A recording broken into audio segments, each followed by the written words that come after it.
So you want to start a new project or you want to learn a new skill, but every time you put in the effort to do the thing, you just never get around to completing it. Sometimes the feeling comes as a form of intimidation or even laziness, but that sounds a lot like imposter syndrome. So in this video, I'm going to tell you what that is and how I, even though I'm a work in progress, managed to get through my imposter syndrome and was able to finally start the things that I wanted to do and actually complete them. Starting with what actually is imposter syndrome. The thing with imposter syndrome is that it manifests itself as a form of fear, and there are two primary ways in which this fear manifests itself in our bodies and in our minds. And the first way that I've experienced this is the fear of the self. And what I mean by the fear of the self is a lack of self-belief or a low self-esteem. A lot of the things that we want to do may feel intimidating to us because we're usually novices when you're starting out to learn a new skill or start a new project. Usually, especially in the world of social media, against the people who have done it for a long time and have gotten better and good at it. And when we look at ourselves and place ourselves against that standard, we see just how inadequate and just how much we don't know compared to those people. And that's okay. It's okay to notice that we know nothing.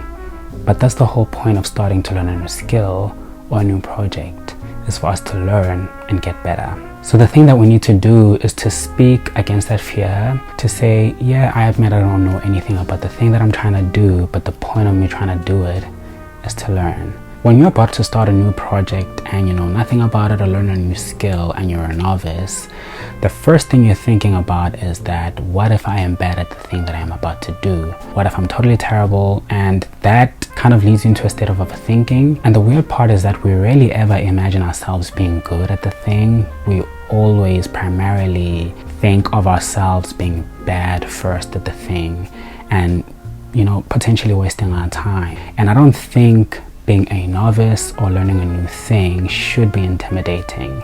Yes, it's intimidating in that we do not know the thing that we're about to do. We do not know fully the journey that we're about to traverse. But it is okay to be a novice.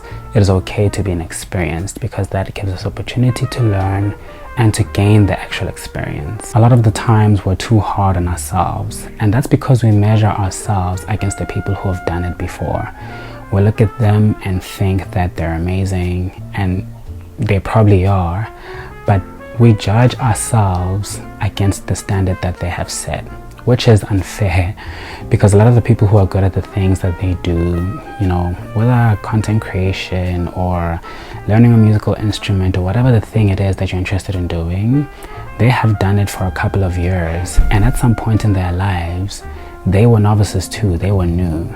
They lacked self-belief in the thing that they wanted to do, and they did it through repeated effort, and they got better and even good at it. So we really should resist being hard on ourselves. Instead, we should change our perspective and look at this as an opportunity to learn a new thing. Whether or not we're going to be good or bad at it, but just the opportunity to learn and to sort of go on a new journey and do something totally different to what we're used to should be something that should fill our hearts with joy. The second way in which imposter syndrome manifests itself is the fear of others. And by fear of others, I mean the fear of perception. A lot of the times we don't get to do the things that we want to do because we're worried about what will people say. And those people are usually people that we care about. Yes, we do care in this day of social media and the internet age about what people on public platforms would say and think about the things that we do, especially if you're like me and trying to have a content creation career. But usually the fear of what others will say is more about the people closest to us than complete strangers. Think about our friends who may find us cool for one thing or the other, and what will they think about you picking up a camera and trying to do something online? Or we think about our colleagues, maybe whose views about certain things we know, and we're worried, what will they think of us when we're doing the thing that they publicly speak of being against? And that fear of how those people who are closest to us, whom we know and whose opinions we care about, will perceive us, that's what really stops us from getting to do the thing. So it's never really the thing that's scary or intimidating, but it's our inner voice and the voices of other people that convince us that we're either going to be better at the thing we do, or it's just plain childish and cheesy. So it's really ever that new project or new skill that we want to learn that intimidates us or makes us lazy to even do the thing. But it's usually our voices, the voices inside our heads, and the voices of the people that we care about that can discourage us. And that's a shame, because that means those voices are stopping us from pursuing our true selves. So now that we know what imposter syndrome truly is, and we understand how it manifests itself in our daily lives, how do we get over it? And I have done these things myself, so I swear by them. The first thing you need to do is to acknowledge it. And acknowledging it means to name it. You will never know how to get through what you're going through if you don't know what it is. If you don't understand what's happening in your body, you will never know how to seek help or even to take the necessary steps into dealing with your imposter syndrome. There's a difference between acknowledging something, like knowing and recognizing that it is there, and embracing it. So acknowledge it, name it, so that you can know what to do with it, so that you can know how to deal with it and get through it. But do not embrace it as part of your personality. Otherwise, you will never get to do anything that you want to do. I think it is normal to be fearful of some things and be intimidated by others, but I don't think we're meant to embrace those fears and sit with them and make them a part of our personalities. I think fear in itself is meant to be overcome, either to make us resilient or to prove to ourselves and others that we're capable, because your joy and your confidence will come from you pursuing those things that you truly want to become. The other thing that we have to know is that everybody experiences fear in one way or the other, and everybody has imposter syndrome in one way or the other. It may be because of a passion project or learning a new skill, like we said, but a lot of the times it comes in the form of getting a new job or even a promotion. In your first few weeks of starting your new job, there's a lot of questions that you ask yourself in your mind. Am I even capable? Am I even deserving? And that's fine. I think those things are sort of like filters or systems, our internal systems that keep us in check and hold us accountable to our actions and our thoughts and our dreams. And I think that's fine. But do not identify with it. Do not sit with it. Do not welcome it home.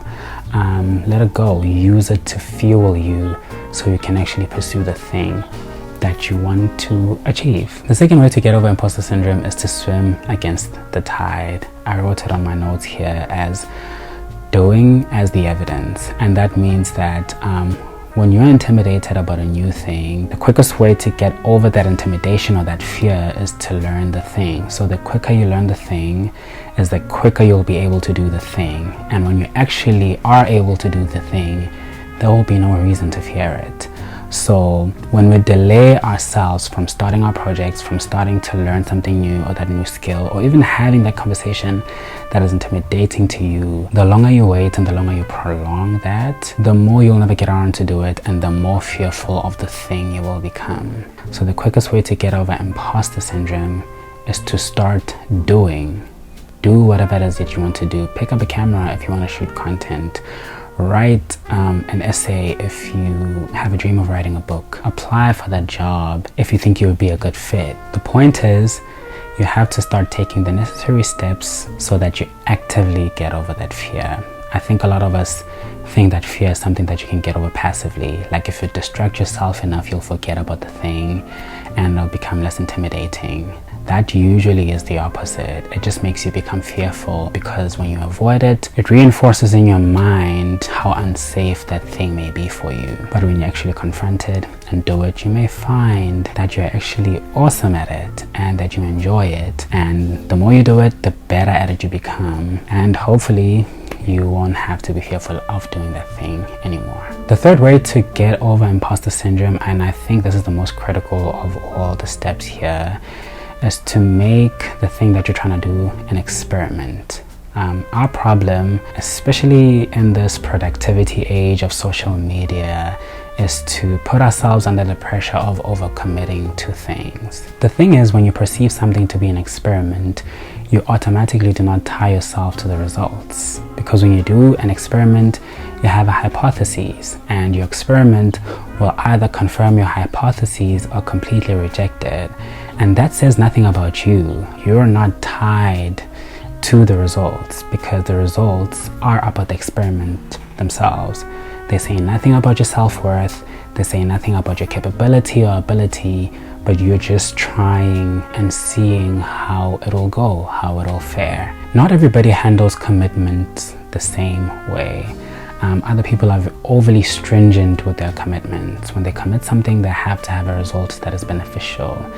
They don't see failure as a result, but they perceive failure as something that speaks to their own ability and their own self-worth.